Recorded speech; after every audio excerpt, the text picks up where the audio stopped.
Hola, ¿cómo están? Eh, la clase pasada hablamos un poco acerca de la prueba de independencia y cuadrado. El día de hoy vamos a hablar más allá de la prueba de independencia. Queremos ver lo que es el análisis de residuos en tablas de contingencia y también la partición del estadístico y cuadrado. Comencemos con eh, hablar un poquito, ¿no? La introducción. La prueba de independencia tiene utilidad limitada. Un valor P pequeño indica que hay evidencia fuerte de una asociación. Sin embargo, no indica la naturaleza de dicha asociación. Entonces, vamos a ver aquí dos maneras en las que podemos discernir dicha asociación. Una es analizando los residuos y la otra es haciendo particiones del estadístico de prueba. Comencemos con los residuos de tablas de contingencia. Primero hablemos de los residuos de Pearson. La comparación de frecuencias observadas y esperadas celda por celda muestra la naturaleza de la dependencia. Vamos a ver un ejemplo de esto dentro de poco. Bajo la hipótesis nula, la varianza de n y j menos mu sub i j depende de mu sub i j. Es decir, aquí tenemos n y j menos mu y j sombrero, ¿no? Bajo la hipótesis nula. La varianza de esto crece cuando la frecuencia esperada crece y baja cuando la frecuencia esperada baja. ¿Sí? De alguna manera están asociadas las dos. Ahora, el residuo de Pearson se define como la raíz cuadrada de los términos de la sumatoria del estadístico y cuadrada. Pero la raíz cuadrada con signo, ¿verdad? Según lo que de aquí. Frecuencia observada menos frecuencia esperada dividido por la raíz de la frecuencia esperada. La suma de los residuos de Pearson al cuadrado da el estadístico de Pearson. Ahora, cuando n tiende a infinito, los residuos de Pearson convergen a una normal con media cero, pero no con varianza 1. Convergen a una normal con media cero y con varianza un poco menor que 1. Una de las razones por la que realmente tengo aquí un estimador, ¿no? En ambos casos, en el numerador y denominador. Entonces, la varianza a la que esto converge es un poco menor que 1. Pero ese es el residuo de Pearson. En vista de esto, otro residuo que se suele utilizar son los residuos estandarizados. Frecuencia observada menos frecuencia esperada estimada sobre raíz cuadrada de frecuencia esperada estimada por 1 menos la proporción estimada de la correspondiente fila I por 1 menos la proporción estimada de la correspondiente columna J. Cuando n tiende a infinito, converge a normal con media cero y varianza 1. Los que conocen un poco de regresión y modelos lineales tienen que ver con la estimación del hat matrix y ese tipo de cosas, ¿no? Ahora, los residuos estandarizados, como son normales y estándar, podemos indicar que si valen más de 2, son raros, o si valen más de 3 en valor absoluto, indicarían falta de ajuste en una celda en particular, ¿no? Muy bien. Veamos un ejemplo. Antes habíamos considerado estos datos, ¿no? 2000 personas entrevistadas, se les preguntó su nivel de educación y su nivel de creencia en Dios, ¿no? Ahí están las respuestas. Ahora, calculamos los residuos estandarizados, estos que están aquí. Y notemos que si dejamos como punto de corte 3 en valor absoluto, tenemos aquí en negrita varios que son mayores que 3, y en negrita y roja algunos que son mayores que 4, ¿no? Es interesante ver aquí de que en los que no terminaron la secundaria, entre los que saben que Dios existe, se observó mucho más de lo que se esperaba bajo independencia. Mientras que en los que tienen título de tercer nivel o superior, se observaron muchos menos de lo que se esperaba bajo independencia. Aquí más bien se observan un poco más de lo que se espera en las tres categorías. ¿No cree? No hay manera de saberlo, algún poder superior. Ahí se observaba mucho más de lo que se esperaba. Ahora, ¿cómo podemos hacer este cálculo? Bueno, pudiéramos utilizar R. Anteriormente ya hemos visto cómo ingresar tablas en R y podemos hacerlo como una matriz, ponerle nombre a las dimensiones, crear la tabla y luego crear la prueba y cuadrado, el chi-test, este comando, el resultado lo guardamos en una variable llamada prueba. Eso ya hemos hecho antes. Pero esa variable prueba tiene otra información que no hemos visto antes. Por ejemplo, prueba $st de res contiene los residuos estandarizados.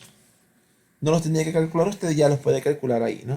Ahí están todos los residuos estandarizados tal como salen en él. Pero también si usted le pone prueba $residuals, salen los residuos de Pearson. Entonces usted pudiera tener ambos residuos. Claro, estos son puros números. Sería bonito hacer gráficos, ¿no? Hay un comando en R que se llama mosaic plot. Usted pone mosaic plot tabla y este comando aquí le indica, ¿no? Cada columna tenemos la X, no secundaria, secundaria, tercer nivel. Y aquí tenemos la Y que está un poco mezclada. Pero vemos cosas interesantes. Por ejemplo, fíjese la última categoría que dan los convencidos que están en Dios. Aquí se ve una decaída, ¿no? No secundaria, secundaria, tercer nivel. La proporción de los que creen en Dios va decayendo. Algo similar ocurre acá en los que no creen, ¿no? O aquí en este. Está un poco difícil de ver aquí estas etiquetas. ¿Qué les parece si la mejoramos? Podemos ponerle un comando que se llama las igual 1 para que salga aquí horizontal. Y le podemos shade igual true para que le ponga un colorcito. Entonces las igual 1 hace la virada aquí de las etiquetas. Y el color que se ha asignado es según los residuos. Ahora, aquí no hay que dejarse engañar. Aquí dice residuos estandarizados. No, sí, estos sí son los residuos estandarizados. ¿Sí? Residuos estandarizados. Entonces, aquí vemos, aquí es más de lo que se esperaba bajo independencia, aquí es menos de lo que se esperaba bajo independencia. Aquí podemos ver también que el poder superior es casi igual en los no secundaria y secundaria, pero es mucho más en el tercer nivel, ¿no? Mucho más en comparación con los que hay para abajo, ¿no? Entonces, de alguna manera, cuando tiene un alto nivel de educación, las proporciones se van más hacia los niveles bajos. No puede saber si poder superior. Y acá disminuyen en los niveles altos, ¿no? Se observan residuos negativos. Ya me acordé. Estos residuos estandarizados que están aquí no son los residuos estandarizados. Parece, no se dejen engañar. Estos son los de Pearson. He hecho varias tablas de mosaic plot y siempre lo que aquí se muestra son los residuos de Pearson por default. Hay otro comando que nos va a enseñar los estandarizados, pero aunque dice estandarizados, esos son los de Pearson. También podemos usar otro plot llamado el ASOC plot. En el ASOC plot podemos ver aquí por cada nivel de creencia, ¿verdad? Podemos ver el secundario, no secundaria, secundaria, tercer nivel de educación. Entonces, por ejemplo, aquí se ve en este último en el nivel convencido, que están hacia arriba, hacia abajo, indicando que a mayor educación, menor nivel de convencimiento. Aquí cabe recalcar de que el alto tiene que ver con el residuo de Pearson. Aquí el alto es el residuo de Pearson. Y el ancho es la raíz cuadrada de la frecuencia esperada. De tal manera que aquí en estos anchos es donde se esperaba más. Y en los más finitos es donde se esperaba menos bajo independencia. Y el área tiene que ver con simplemente frecuencia observada menos frecuencia esperada. Si usted carga la librería BCD, ahí hay un comando llamado mosaic. Anteriormente vimos el comando mosaic plot. Este es el comando mosaic. Hace algo similar, excepto que pone el X acá a la izquierda y el Y. O sea, el X lo pone en el eje vertical y el Y lo pone en el eje horizontal. Le podemos decir dirección igual B para que lo haga así, como lo hizo el otro. Shade igual true para que le ponga el shading. Aquí en Labeling Arcs le ponemos una lista en la que tenemos rotación de label 0. Por default hace 90 grados para el eje de acá y 0 grados para el eje de acá. Y este es para justificación de etiquetas. center aquí salen centradas y right acá salen a la derecha, ¿no? Puede probar con otras opciones para que salga el gráfico bonito. Es un gráfico similar al que vimos, excepto que aquí sí dice Pearson Residuals, ¿no? Y aquí está el valor P de la prueba de Pearson. Este sí está rotulado correctamente. Podemos también usar el ASOC. Este viene del paquete BSD. Otra vez, él pone en el eje vertical X y en el eje horizontal Y. Pudiéramos aquí se cruzan un poquito, pudiéramos poner una rotación a los labels, 10 para este y hay que especificar el de acá 90. Se nos hacen 10 los dos, ¿no? Y es algo similar a lo que vimos temprano. Aquí está hecho por nivel de educación y aquí se ve algo interesante en este gráfico. Note que en no secundaria todos van para abajo, para abajo, para abajo y luego suben los convencidos, ¿no? En tercer nivel, en cambio, es al revés. Todos para arriba, para arriba, para arriba, aquí casi cero y aquí para abajo. Entonces se ve que de alguna manera la educación influye en el grado de creencia en Dios. Coge la educación universitaria y arruina la creencia de Dios de algunas personas. Esa es una manera de hacer el gráfico, ¿no? Analizando los residuos. Hablemos de otra manera de ir más allá de las pruebas y cuadrados, se llama la partición del estadístico y cuadrado. Y esta se basa en la propiedad reproductiva de las y cuadrado. Se puede representar las y cuadrado como la suma de componentes y cuadrado independientes. Esa propiedad la vimos en las primeras clases. Estas componentes pueden representar ciertos aspectos del efecto de una variable en la otra. Para tablas de contingencia se puede particionar el estadístico g cuadrado, no el x cuadrado, lo que se ha hecho hasta aquí, ¿no? Entonces, si tuviéramos, por ejemplo, una tabla 2 por j, pudiéramos particionarla. El g cuadrado tiene j menos 1 grado de libertad, ¿verdad? Cuando n tiende a infinito. Pero pudiéramos descomponerla en j menos 1 componentes de 1 grado de libertad cada uno.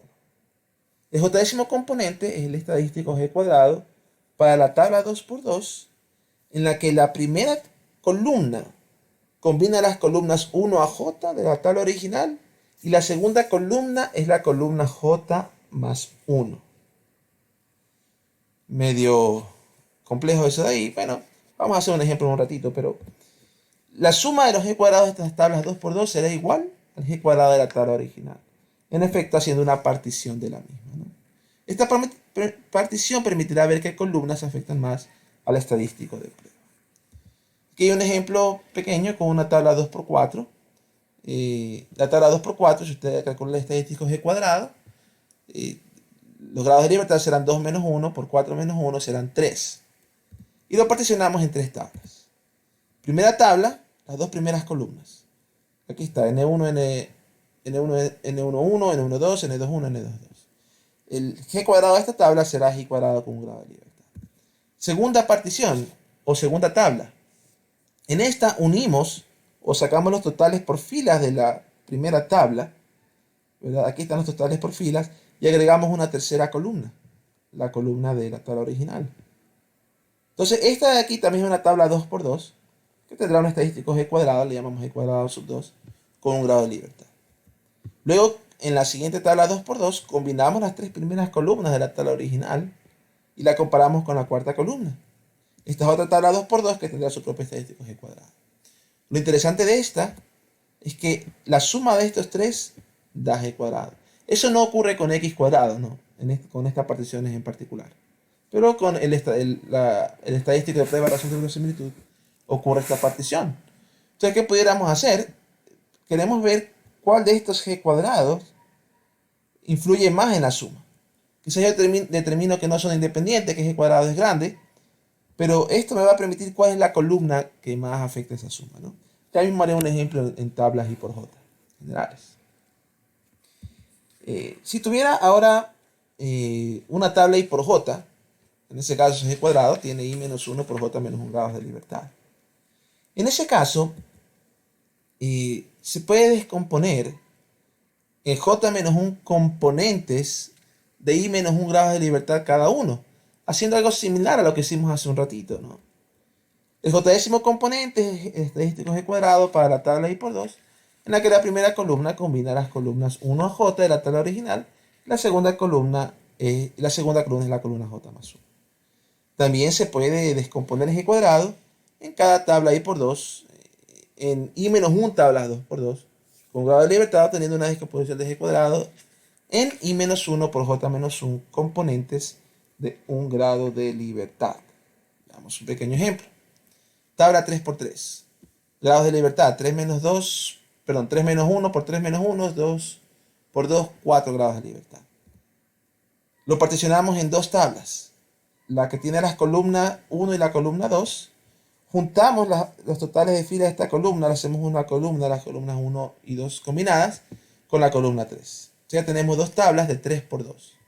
La tabla 3 por 3 la hemos descompuesto en dos tablas 3 por 2. Cada uno de estos estadísticos tiene 2 grados de libertad. Ahora, cada tablita de esta la descomponemos en dos tablas 2 por 2. Entonces aquí está, ¿no? La primera tabla 3 por 2 la particionamos en dos tablas. La que tiene las filas 1 y 2 y la que combina las filas 1 y 2 junto con la fila 3.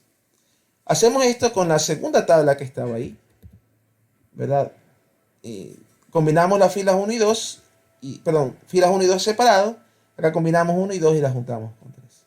Y el asunto de esto es que cada uno son independientes, G cuadrado con un grado de libertad, y la suma de estos 4 da el G cuadrado de la tabla original. Concluyamos esto con un ejemplo. Este fue un estudio de 1987, una encuesta que se hizo a 282 psiquiatras. Y en esa época se los clasificó en 3 escuelas de pensamiento: ecléctica, médica, psicoanalítica. Y cada uno tenía sus opiniones sobre el origen de la esquizofrenia, biogénico, ambiental o una combinación de ambos. Se hizo el estadístico de prueba. Esta es una tabla 3x3, ¿no? Tiene totales. La estadística de prueba de razón de verosimilitud 23.03. Obviamente concluimos de que no son independientes, si no son independientes. 4 grados de libertad, el valor P salió 1.2 por 10 a la menos 4, un valor P bajo, ¿no? La opinión del origen de la esquizofrenia no es independiente de la escuela de pensamiento. Pero ahora, ¿qué hicimos? Esta tabla 3x3 la dividimos en 4 tablas. La primera, vemos que el G cuadrado, donde tengo escuelas ecléctica y médica, biogénica y ambiental, no es tan grande. Siendo un G cuadrado con un grado de libertad, lo comparamos con 3.84, que es el cuantil 95% de la G cuadrado con un grado de libertad, y es pequeño realmente. Entonces, no hay evidencia de que haya una diferencia en opinión entre la ecléctica y la médica cuando solamente comparamos orígenes biogénico y ambiental. Si ahora, como aquí no hay diferencia, totalizamos 90 más 12, 102 y 13 más 1, 14, y comparamos con el otro nivel de Y, combinación, aún así el estadístico dio bajo, no hay mucha diferencia. Pero si cogemos esta, combinamos ecléctica y médica, 90 de 13, 12 y 1, 90 y 13, 103, 12 y 1, 13, le agregamos psicoanalítica, aquí sí se ve una diferencia significativa, mucho mayor que 3.84. Entonces, psicoanalítica sí es diferente, al menos en estas dos, biogénica y ambiental. Pero lo mismo ocurre si a esta de aquí le cojo biogénica ambiental, 103 más 13, los combino 116, 19 más 13 les combino 32, y ahora veo la combinación. Aquí sí se ve una diferencia significativa, mayor que 384 del G cuadrado. Entonces, fíjense que acá, en ecléctica médica, en la primera tabla, la mayoría era biogénico, tanto en ecléctica como en médica. Acá, en biogénico más ambiental y combinación, sí había un porcentaje mayor de biogénica y más ambiental en comparación con combinación, pero el porcentaje es similar en médica, ¿no? Pero en cambio acá, fíjense, ecléctica y médica 103 sobre 13 es un porcentaje alto, más cercano al 100% que al 50%. En cambio acá 19-13 es un porcentaje más bajo de biogénico, más cercano al 50% que al 90%, ¿verdad? Acá también se ve algo similar. Entonces, ¿qué podemos concluir aquí? Que realmente la escuela de pensamiento distinta es la psicoanalítica. Distinta en sus opiniones sobre biogénica ambiental, y aún así agregarle combinación. no hay mucha diferencia entre la ecléctica y la médica. Con esto concluimos la clase de hoy. Espero que se diviertan viéndola. Muchas gracias.